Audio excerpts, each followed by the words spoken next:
research and graduate school applications. Yeah, this is career coach 101 here. This is like you were in it. It's important to know that you can use those skills and not only use those, but a tip is that you can put that on your resume. So having that connection to yourself and to your family.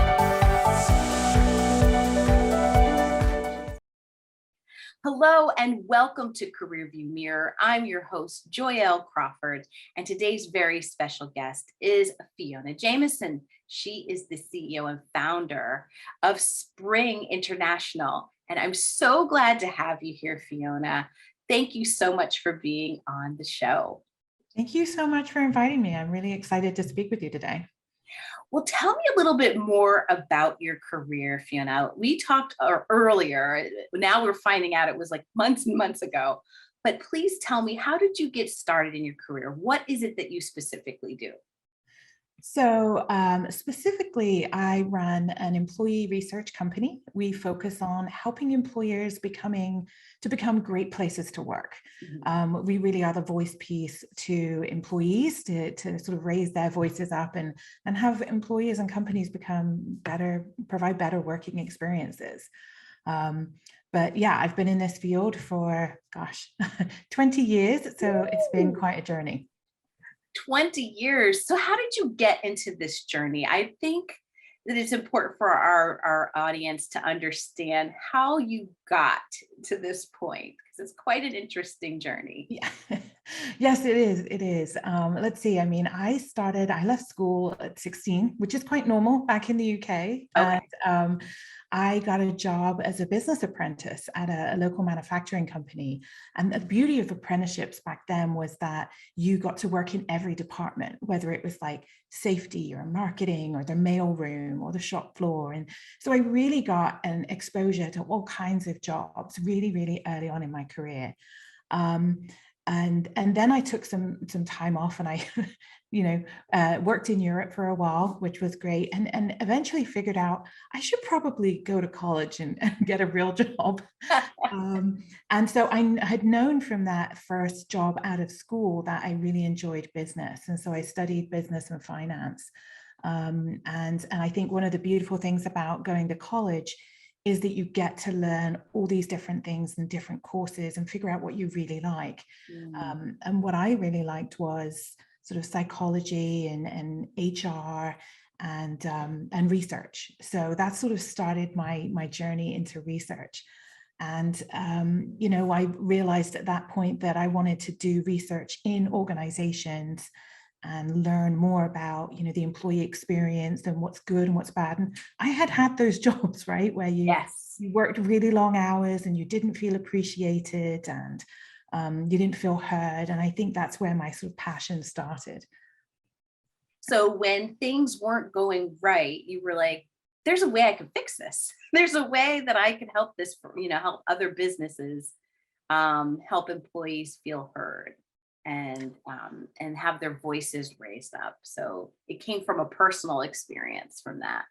It really did. And, if you've ever worked in one of those jobs where you're like, what am I doing here? Or you hate your boss, or you don't like the work that you're doing, or you feel trapped and there's no room to grow, you know what it's like. And I wanted to make sure that I had a job that I loved, but also that I could help other employees really, enjoy their job as much as I loved mine. Oh, that's fantastic. So that's what led me down this path. That's what led you down your own experience. Exactly. Has helped you increase the employee experience for others. That's an amazing way of understanding your purpose.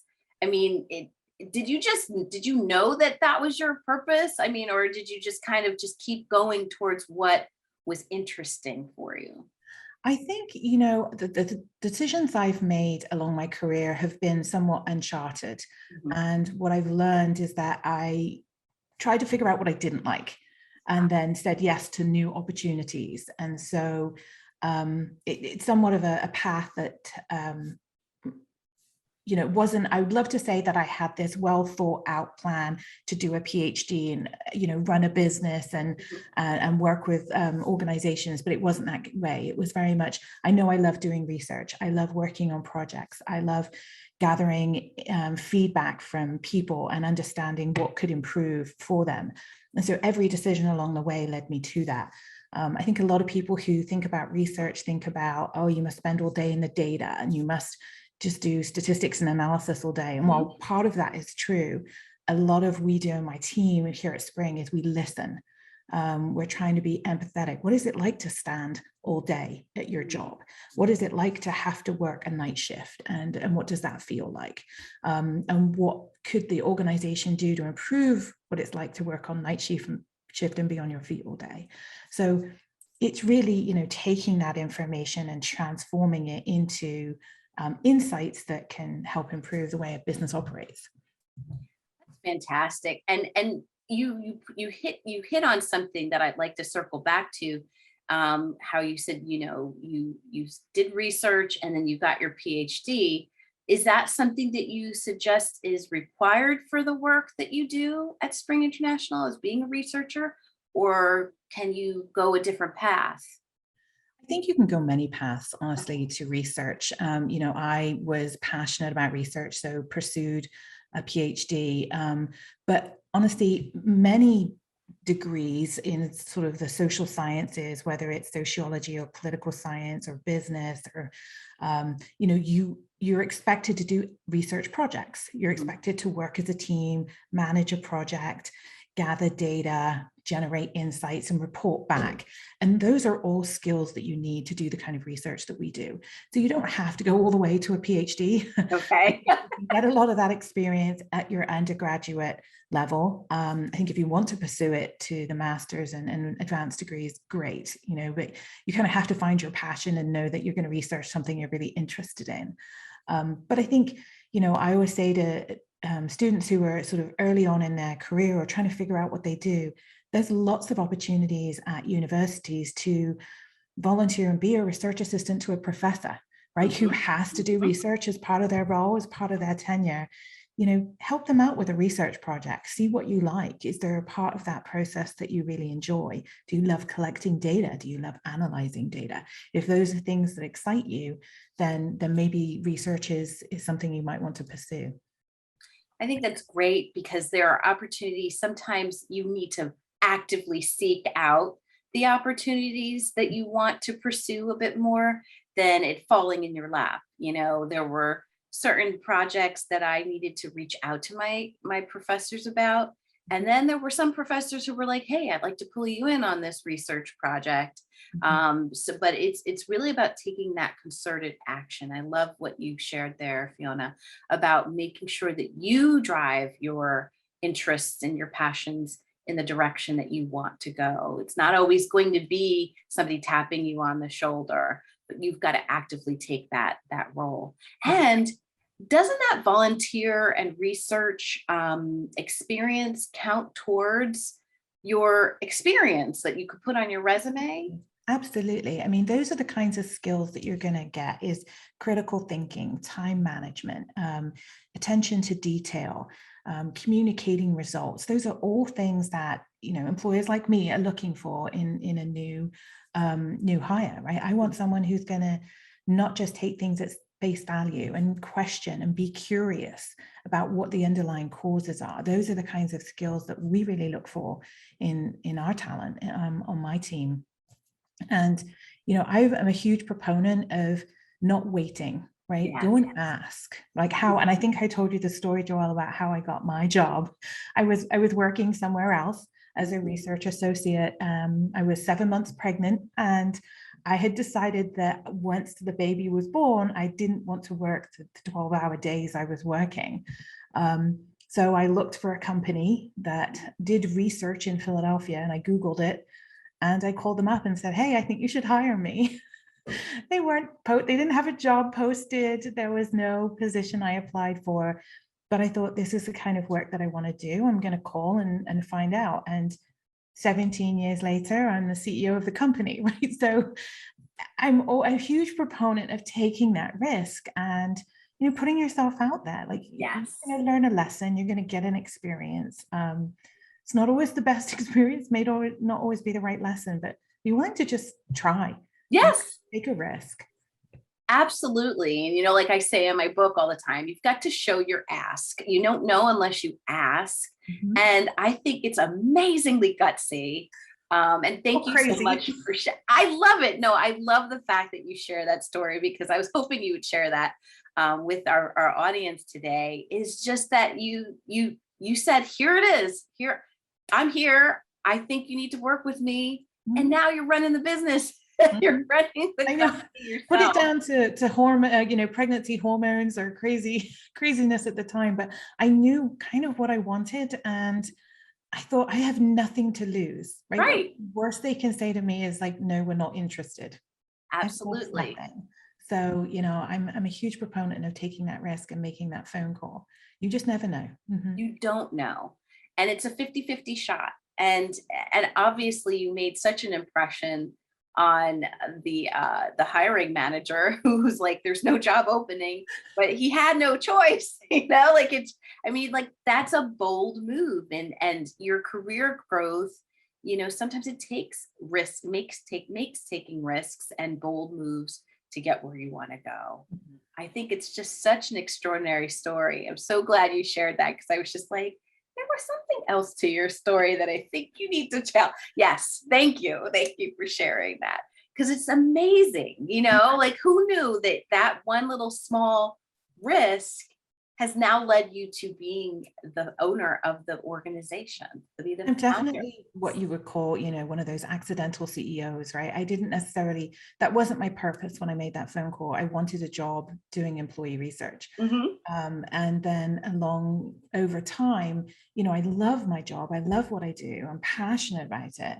And when the founder was looking to retire, I thought, well, I don't want my job to go away, and I don't want to work for someone else. So I had another one of those crazy moments where I said, well, how about you give it to me?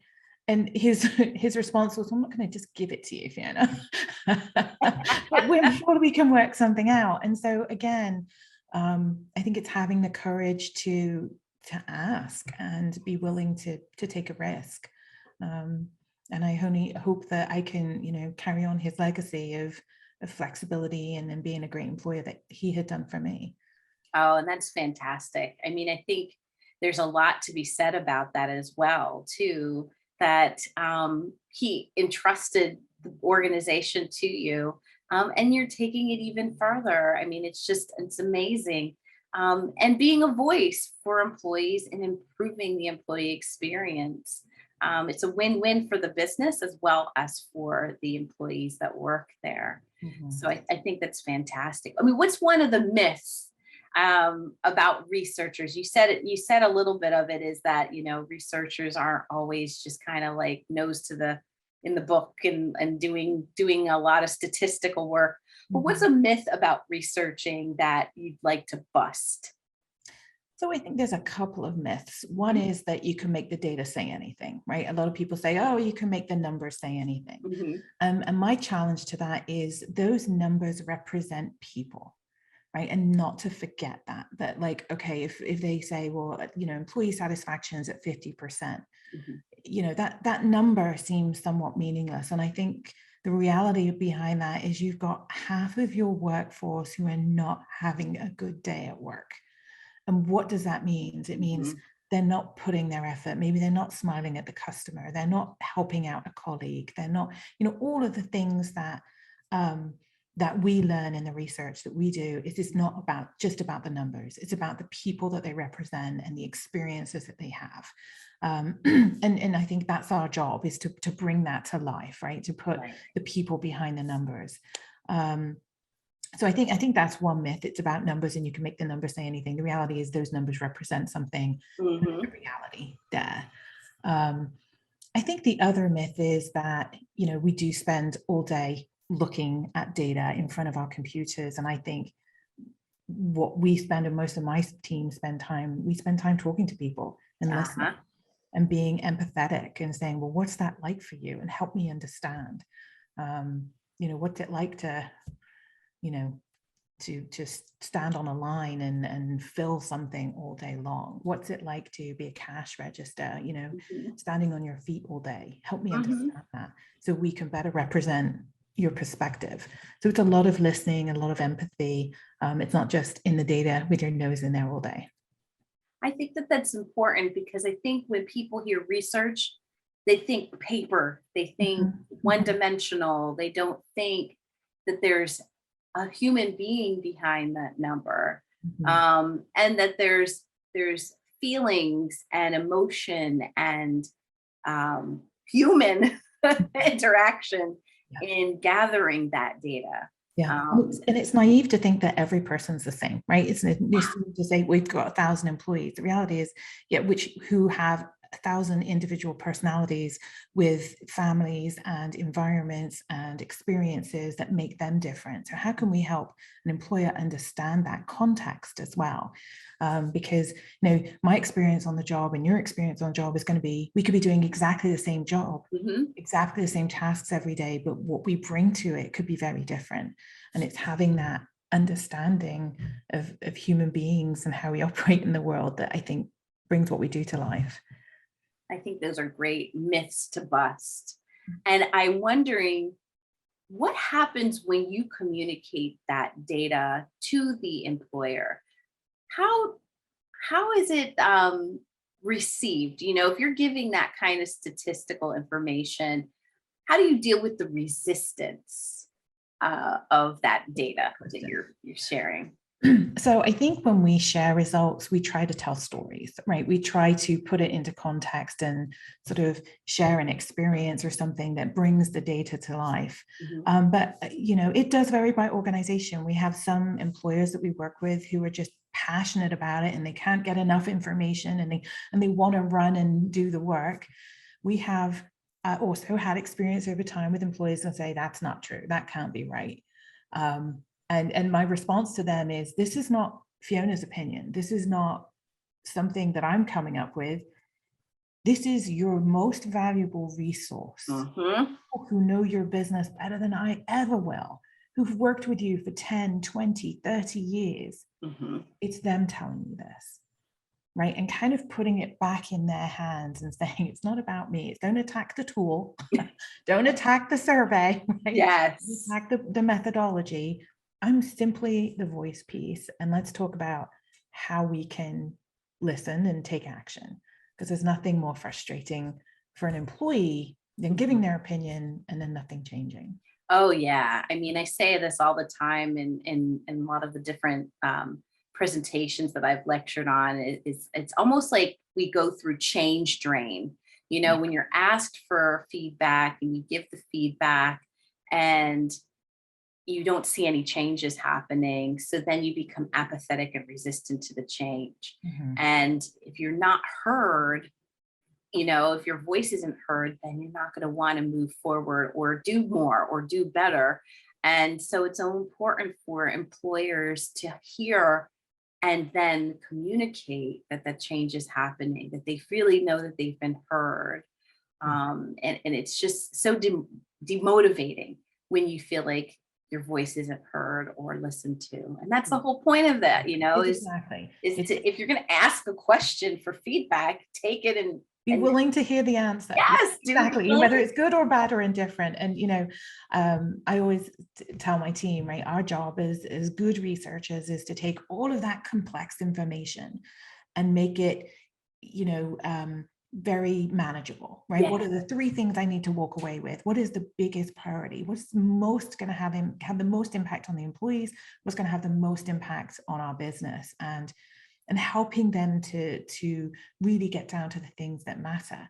And then trying to do, if nothing else, one thing really well. What's the one thing that we can change and communicate back to our employees? We heard you, we've seen you, and here's the response, and here's what we think we can do differently, and being willing to make a change. Not willing to make the changes, don't ask the questions. Yes, it's so true. It's so true. Like, if you're not willing to, why ask for feedback if you're not willing to make the change? That's the biggest thing. And I think it's so important to alleviate that change drain, and when you're listening and then taking action on it, and then communicating those changes as you're implementing it. Like, we heard you, this is as a result of the survey that we asked you to participate in. Like, share that this is the product of the feedback that you've given us. It's so important. And, I've been through the process myself, right? As becoming a CEO, it was a big leap for me. And one of the things that we always recommend to the leaders that we work with is get feedback on your own performance. Yes. Be willing to listen to it. So I had my employees do, a 360 on my performance, and they gave me their feedback, and they were very honest and candid in the process. And I learned so much from it. I mean, you have to be willing to take that feedback. But things that I thought maybe I did really well, I wasn't so great at, and things that I didn't think I was good at, they said I was good at. So, but I learned some things. For example, I had this habit of going into our tech room with all these ideas and saying, oh, could we do this? And could we do that? And, as a great team, they would say, of course. And they'd brainstorm with me and they'd write things down. And I'd walk away feeling like I'd gotten something done and we were doing something new and exciting. Mm-hmm. I had no idea how I was impacting them, right? Here I'm thinking of an exciting idea. What I was actually doing was messing up their day, reprioritizing their schedule, right? Mm-hmm. And taking them off task, and not being respectful of the things they already had on their plate, right? It was just adding to it. So I learned a new behavior. Now I, ask for when they have time, and, I channel my ideas to when it makes sense for them. I get into their programming schedule, and, I hopefully I'm a better leader as a function of it, but, unless you ask, you don't know. And people tend not to give you feedback if you're the CEO, right? Right. A lot of people will say, you're doing great. Right. Right. Giving them a very neutral third-party way of giving them anonymous feedback is extraordinarily powerful. And yeah, I should probably do it every year, but I'm not sure I can handle it. Well, yeah, you have to be open to feedback too. If you're asking, I have a whole glass of wine before I read the results of that one. I was like, okay. Or a bottle. Like, is it a glass? Am I feeling like a glass or a bottle? Right? Yeah, I agree with you there. And it does. You have to be in the right frame of mind, in the right space, and the place to receive the feedback as well. I think it's very amazing and great of you as a leader to be open to receiving the feedback, but you also need to know when it's time to be open for that feedback. So I think it's great, and then very brave to have that 360-degree feedback, to get that, because that was huge. That now you've been able to build more bridges because you got that feedback and you're able to change the behavior. So that means a lot, and that means a lot to those employees on that team. I'm sure of it. Like, I'll ask them on the next survey. But I think it's important to ask. Again, it's about asking. You don't know unless you ask. Is this a good time? Maybe I need to come back. Is it too much or too little? So I think it's so important, not only just receiving the feedback but to giving the feedback as well. So thank you for sharing that anecdote, because I think that's something that we don't necessarily keep in mind, is that we need feedback to grow and develop as well. So speaking of growth and development, I mean, how do you, as a CEO of an organization, you've got a team to lead. I know that you have a family. How do you keep your energetic cup full as you're leading an organization? Well, I think it's very hard, right? I think once you're at the top of the organization, it can be very lonely. I think you feel, there are days where you don't sleep at night because you're worrying about, your employees or your clients, or what's happening in the world. And I think you have to find a team that can support you. And that doesn't necessarily be your own team in your organization. It can be your team at home. It can be friends. It can be peers. When I became CEO, I joined a group called Vistage, which is an association of CEOs. And I have a group that helped me, make big decisions and, were a sounding board for me. That was incredibly helpful. I have a group of friends who are wonderfully supportive in, helping me with self-care, saying, isn't it about time you took a day off, and let's go for a walk, or let's be outside. And I think that's incredibly important when you're in a leadership position, to make sure you have your own team of people, whether they be mentors or supporters, or just someone who says, hey, time to take a day off. Because it's them when they demonstrate care, and you take care of yourself. Because if you do become overworked and overburdened, like many people have in the last year, you're less able to take care of others. Yes. So taking the time for yourself, it's so critical, even if it's like, a 20-minute walk at lunchtime, or Right. 10 minutes in the morning, sitting in the quiet before you go to work. Those minutes are so crucial to, yes. And for me, that's what it is. It's moments alone. It's moments I go for a walk on the weekend by myself in nature, just to step away from it all. And then I think I'm a better self for my team and my kids and my family. So I think that that's so important. I mean, you can't be everything to everyone until you pick yourself first.